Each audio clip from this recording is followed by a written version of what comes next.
आंबेडकरांना आपल्या भारताच्या राज्यघटनेचे शिल्पकार असे म्हटल्यावर अरे पण संविधान लिहायला किती दिवस लागले? किती दिवस लागले? मी सांगते, सांग बघू.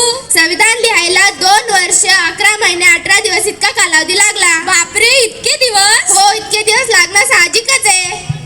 आम्ही भारताचे लोक, आम्ही भारताचे लोक, आम्ही भारताचे लोक, आम्ही भारताचे लोक.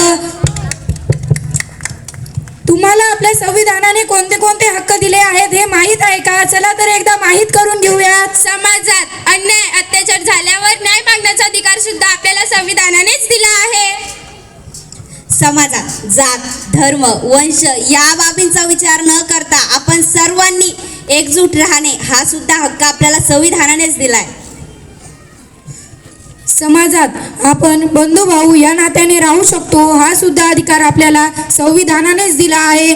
आणि महिलांना शिक्षण व लहान बालकास मोफत शिक्षण हा सुद्धा अधिकार आपल्याला संविधानानेच दिला आहे. चला तर आपण संविधानाची उद्देशिका पठण करूयात. सर्वांनी उभे राहावे. सर्वांनी संविधान